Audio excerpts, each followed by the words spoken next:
옛날 옛적 의정부에는 달빛 연못이라 불리는 아름다운 연못이 있었습니다. 이 연못은 마을 외곽의 숲속 깊은 곳에 자리 잡고 있었으며 그 이름답게 밤이 되면 달빛이 연못 위에 은은하게 비쳐 신비로운 광경을 만들어냈습니다. 연못에는 신비로운 물고기들이 살고 있었는데 이들은 달의 주기에 따라 모습을 드러내기도 하고 숨기도 했습니다. 마을 사람들은 이 물고기들을 달의 수호자라 불렀습니다. 그들은 물고기들이 마을의 풍요와 번영을 가져다 준다고 믿었기에 누구도 이 연못에서 불경한 행동을 하지 않았습니다. 하지만 어느 날 욕심이 많고 믿음이 없는 한 젊은이가 마을에 들어왔습니다. 그의 이름은 도연이었고 그는 연못에 물고기들이 가져다주는 힘을 이용하고자 했습니다. 도연은 마을 사람들이 금지한 시간대에 한밤중에 몰래 연못으로 향했습니다. 달빛이 연못 위로 쏟아져 내려오는 그때 도연은 연못의 물고기들을 잡기 위해 그물과 낚시를 꺼냈습니다. 아무도 보는 이가 없다는 사실에 안도한 그는 무언가를 기대하며 그물을 연못에 던졌습니다. 그 순간 연못이 갑자기 거칠게 요동치며 불빛이 깜박였습니다. 연못 위로는 은은했던 달빛이 갑자기 강한 빛으로 변하며 연못 주변을 환하게 비추었습니다. 도연은 그 광경에 순간 눈이 멀었고 그가 던진 그물은 요동치는 물속으로 강하게 잡아당겨졌습니다. 겁에 질린 도연은 그만 그 자리에 주저앉아 버렸습니다. 그때 희미한 모습의 노인이 연못가에 나타났습니다. 그는 마을의 지혜로운 노인, 바로 연못의 전설을 지킨다고 여겨지는 수호자였습니다. 노인은 도연에게 말했습니다. 욕심은 너를 실망과 위험으로 이끌 것이다. 이곳은 사람과 자연, 그리고 달이 함께 조화를 이루는 장소. 이는 인간의 욕망으로 더럽혀져서는 안 된다. 도연은 노인의 말과 달빛 속의 신비한 분위기에 압도되어 자신이 잘못했음을 깨닫고 사과하며 연못의 물고기를 다시 풀어주었습니다. 그 순간 연못은 캄다운하며 다시 반짝이기 시작했습니다. 도연은 그 빛을 보고 자신의 잘못을 인정했고 이후로는 마을 사람들과 함께 연못을 청소하고 지키는 작업을 했습니다. 그리하여 의정부의 달빛 연못은 이후로도 마을의 안녕과 조화로운 삶을 보장하는 상징적 장소로 남았습니다. 연못은 마을 사람들의 믿음과 노력 덕분에 더욱 투명히 빛나며 의정부의 전설로 전해졌고 도연은 신뢰받는 마을 사람으로 변모했습니다. 연못은 여전히 그 자리에 남아있으며 밤이 되면 어김없이 달빛 속에서 고요히 반짝입니다. 두 번째 이야기. 옛날 옛적 아름다운 자연으로 둘러싸인 한국의 공주 지역에는 연못에 핀 수많은 연꽃들 사이에 숨겨진 신비로운 이야기가 전해져 내려오고 있었다. 이 연꽃들은 단순히 아름다운 꽃들이 아닐 뿐만 아니라 그 속에 특별한 마법이 깃들어 있다고 여겨졌다. 수백 년 전 한 농부가 지금의 공주 지역에 살고 있었다. 그는 매일 아침 연못가를 산책하며 농사를 시작하기 전 자연과의 교감을 중요시하던 성실한 농부였다. 농부는 매일 아침 연못가를 지날 때마다 궁금한 마음을 감출 수 없었다. 그곳에는 매일 다른 색과 형태의 연꽃들이 피어 있곤 했는데 그 아름다움은 설명할 수 없는 힘을 지니고 있었다. 어느 날 아침 농부는 연못가를 거닐던 중 낯선 뭔가를 느꼈다.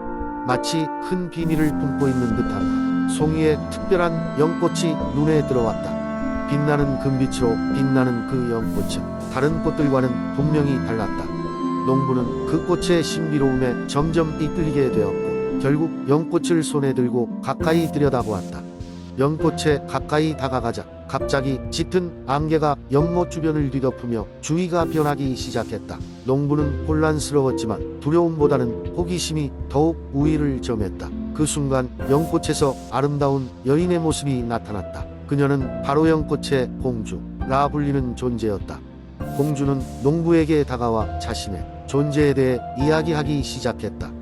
그녀는 이 연못의 영원히 깃든 연꽃들의 수호자로서 오래전부터 사람들에게 행복과 번영을 가져다 주었던 신성한 존재였다. 연꽃의 공주는 농부에게 자신의 이야기를 전했다. 이 연못은 예전부터 마을의 번영을 위한 중요한 역할을 했고 연꽃의 마법은 사람들에게 평온과 풍요를 가져다 주었어요.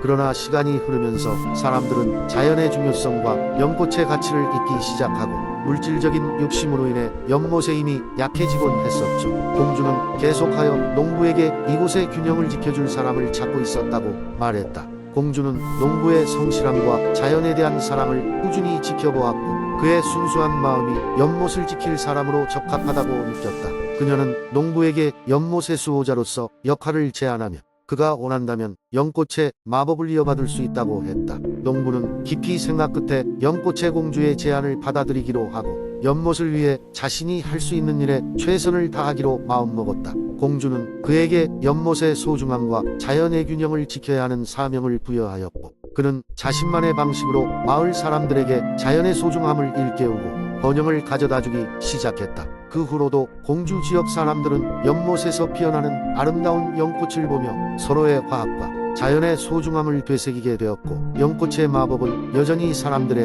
행복과 번영의 원천이 되었다고 한다. 이 이야기는 오랜 시간이 흘러 공주 지역의 전설로 자리 잡았고 사람들은 여전히 연못을 찾아 그 신비로운 연꽃을 보며 자연의 신비를 감상하며 삶의 중요성을 깨닫곤 한다. 세 번째 이야기. 옛날 옛적 아름다운 강과 푸르른 산으로 둘러싸인 의정부라는 지역이 있었습니다. 그곳 주민들은 농사와 낚시로 생계를 이어갔고 이 지역은 언제나 평화롭고 조용했습니다. 그러나 의정부에는 오랜 전설이 있었습니다.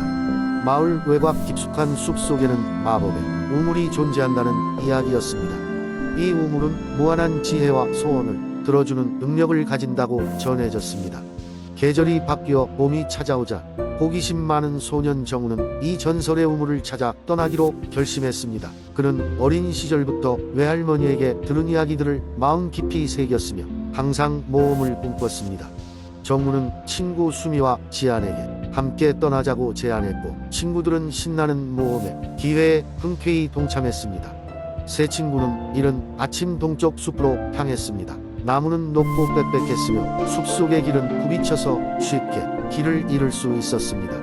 하지만 정우는 포기하지 않았습니다. 지혜롭고 용감한 수미는 나뭇가지에 표시를 남기며 길을 헤매지 않도록 했고 지아는 오른쪽 다리를 빈 친구를 도와주며 천천히 걸었습니다. 해가 중천에 오르자 그들은 조용한 공터에 다다랐고 그곳에는 전혀 예기치 않게도 오래된 우물이 자리 잡고 있었습니다. 우물의 가장자리는 이끼로 덮여 있었으며 투명한 물이 수면에 반짝이며 그들의 두려움과 설렘을 반사하고 있었습니다. 세 친구는 뜻밖의 발견에 가슴이 뛰었고 우물 주위에서 흘러나오는 꽃향기에 감탄했습니다. 정우는 가장 먼저 우물에 다가갔습니다. 그는 주저함 없이 물을 한 바가지 떠서 얼굴을 찬찬히 들여다보았고 그렇게도 원하던 용기가 마음속에서 생겨나는 것을 느꼈습니다. 수미는 사랑하는 사람들의 평화를 빈 후 물을 조심스럽게 마셨습니다. 곧 그녀는 머리 위로 따뜻한 햇살이 집중되는 것 같은 평온함을 느꼈습니다. 지아는 그동안의 상처와 두려움을 극복할 수 있게 해달라고 빌었고 우물물에 손을 담근 순간 그 역시 힘을 얻는 듯한 느낌을 받았습니다.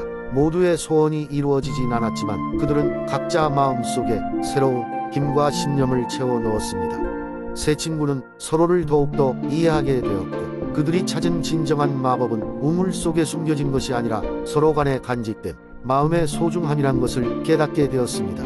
모험을 마친 후 셋은 다시 의정부 마을로 돌아왔습니다. 목마름과 피로에도 불구하고 그들은 조용히 미소 지었습니다. 전설의 우물은 이미 오래전부터 그곳에 있었을지 모르지만 진정한 마법은 그들의 삶 속에서 함께하는 모든 순간에 깃들어 있음을 이해하게 되었습니다. 이후로도 의정부 숲속의 마법 우물은 전설 속에 남아있었고 새로운 세대의 아이들은 정우, 수미, 지안의 이야기를 들으며 그곳에 숨겨진 진실과 용기에 대해 배우게 되었습니다. 네 번째 이야기.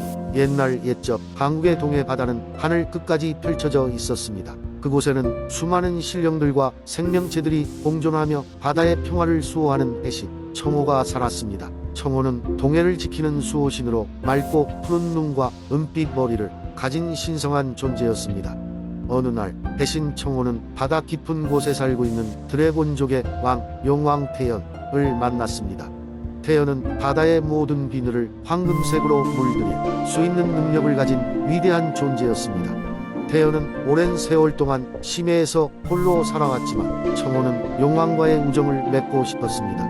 청호는 매일같이 용왕을 찾아가 바다의 이야기를 들려주고 하늘과 땅에서의 새로운 소식을 전했습니다. 태연은 점차 청호와 친구가 되었고 서로의 존재를 소중히 여기기 시작했습니다. 이들의 우정은 바다 이곳저곳에서 아름다운 전설로 전해졌습니다. 그러던 어느 날 인간들이 나타나기 시작했습니다. 그들은 새로운 땅을 찾아 바다를 건너왔고 결국 동해의 아름다운 해안을 발견하게 되었습니다. 그러나 그들이 남긴 쓰레기와 오염물질들로 인해 바다는 점점 더 고통받기 시작했습니다. 이에 태연은 바다의 깊은 곳에서 크게 슬퍼하며 자신이 가진 황금빛, 비늘로 바다를 정화하고자 했습니다. 용왕의 결단은 바다를 다시 맑게 만들었지만 태연의 힘이 조금씩 약해지기 시작했습니다. 이를 걱정한 청호는 용왕과의 마지막 약속을 맺었습니다. 무슨 일이 있어도 나는 너와 이 바다를 지킬 것이다 라고 청호는 굳게 맹세했습니다. 결국 태연은 자신의 모든 힘을 바다에 쏟아부으며 깊은 잠에 들어갔습니다. 청호는 용왕이 사라진 바다를 바라보며 그리움과 의지로 그곳을 지켰습니다. 다시 맑고 아름다운 동해는 청호와 용왕의 우정과 희생을 기억하며 새로운 전설을 만들어갔습니다. 인간들은 시간이 지나면서 그들의 잘못을 깨닫고 바다의 중요성을 되새기게 되었습니다. 그들은 자연과 조화를 이루며 살아가기로 결심했고 동해는 더욱더 아름답고 신비로운 곳이 되었습니다. 그리고 바다를 지키는 해신과 용왕의 전설은 영원히 전해졌습니다. 이는 사랑과 우정, 책임의 이야기가 되었고 바다는 그들의 이야기를 고요한 물결에 실어 대지와 하늘에 나누어 주었습니다.